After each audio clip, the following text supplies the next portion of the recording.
இந்த ஒயிட் சம்மங்கி வந்து வேறு ஒரு தொட்டியில் இருந்தது. நான் எடுத்து அது பூச்சி பிடிச்சிட்டு இருந்தது, மாவு பூச்சி. இந்த பாக்ஸில் வச்சுருந்தேன். இப்போ இது பெரிய இதுக்கு மாற்றலாம். இதுலேயும் பாதி மாற்றி வைக்கலாம்.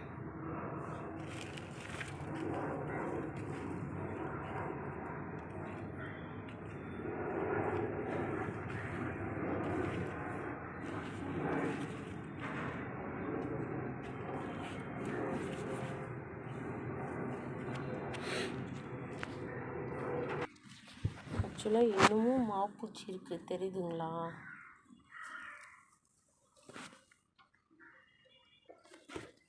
ரெண்டாக பிரித்தாச்சு. கீழே கொஞ்சம் எடுத்து வச்சுருக்கேன். இதெல்லாம் கொஞ்சம் வேறு பாக்ஸில் வைக்கணும்.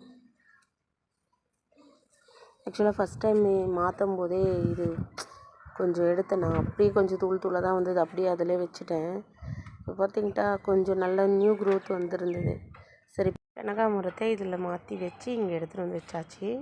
இந்த சம்பங்கியை ஒரு தொட்டியிலேருந்து 3 தொட்டிக்கு மாற்றியாச்சு. இங்கே பாருங்க, ப்ரூன் பண்ணி விட்டதில் ஒரு மொட்டு வந்திருக்கு. இது நல்லா ஃப்ரெஷ்ஷாக நல்லா க்ரோத் ஆகிட்டுருக்கு. இந்த கனகாமரம்லாம் நான் ஏற்கனவே பதியம் போட்டது. எவ்வளோ அழகாக இருக்குது பாருங்கள். பெரிய பாக்ஸுக்கு மாற்றணும். மல்லிப்பூவும் பதியம் போட்டது துளுத்துருக்கு. இங்கேயும் பதியம் போட்டு வச்சுருக்கேன். லைட்டாக துளுத்துருக்கு. வேர் பிடிச்சிருக்கா என்னன்னு தெரியல.